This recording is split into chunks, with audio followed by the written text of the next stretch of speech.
Hello everyone and welcome again to a new video where I like to talk about a few fragrances that I like them, I'm glad that I bought them, but I don't think that they are gonna be those kind of fragrances that I would buy twice. And it's not because they're bad, but they have a specific feature that I will individually in any of them tell you which one it is that makes me not wanna have them again. And the first fragrance on this list is Dupe Homme.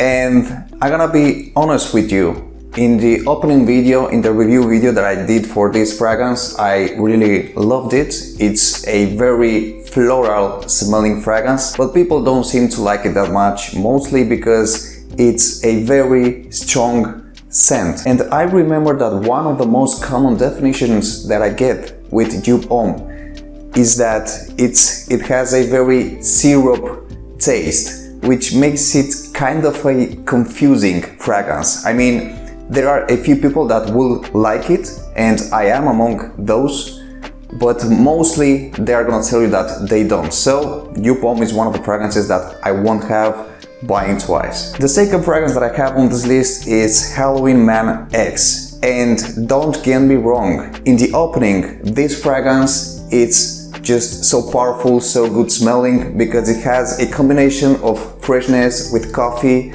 and with ingredients that are gonna make you like it. The problem with this fragrance is that in time you are gonna just taste the scent of the coffee, and in some cases it can be bothering. The third fragrance on this list is Coach for Men, and the reason is very easy. First of all, it's a copy, or it's a try-hard to be a copy of fragrances like Versace Dylan Blue or Sauvage by Dior, but this one is a bad attempt to be one of these, and actually the performance is very bad. It's just a fresh fragrance with a little bit of ambroxan, and I gotta tell you that if the performance would have been better, I think that yes, it would have had the potential to stay in my collection, but nah man, I prefer the others, honestly. So, third fragrance, Coach for Men, not gonna stay in my collection twice. I am so sad that I have to include the following fragrance in this list, because I personally like it very much, but it's one of the most specific scents, and you gotta have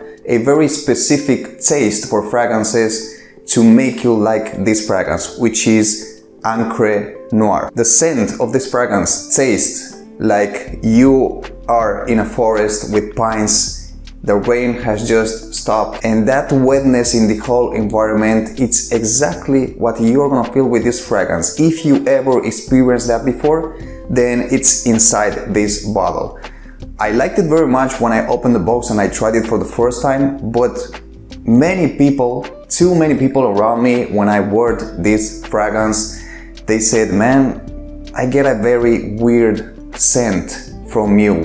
Is that a fragrance, or is it because you just have a weird scent for, I don't know, any reason? So the fact that this one is not gonna get me compliments in the future, but rather people arguing about the scent, makes me not wanna have it twice on my fragrance list. But guys, I personally like it very much, and I'm very sure that people watching this video who have smelled this before are gonna say, man, that's weird because I like Encre Noire. And yes, actually, I'm gonna apply it to my skin because I really like it. But unfortunately, guys, I cannot have this one in my collection. Another fragrance that I am not gonna buy twice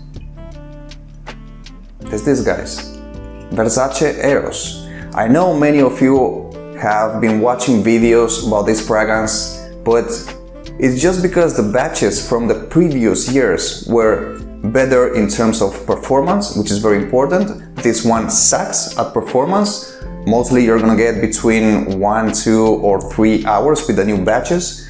It also had a better scent, and right now I just feel like it's a very sweet fragrance, and yeah, you can put it in the sexiness side. But guys, I smelled this fragrance from the previous batches and it has nothing to do with the new that you can get. And as you can see, I bought the 200 milliliters bottle because I was expecting so much about this fragrance. I was expecting this one to be the go-to every day.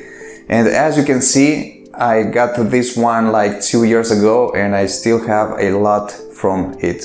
So Versace Eros is not gonna be on my collection just because they changed so many things that they turned this one into a very basic, low scent, low performance fragrance. And I know that many of you watching this video are gonna agree with the features that I gave and with my opinion, and many of you are gonna decline it, and that's okay. But this is what I feel about these fragrances, guys. So in the comments, please tell me, what do you think? And thank you very much for watching this video.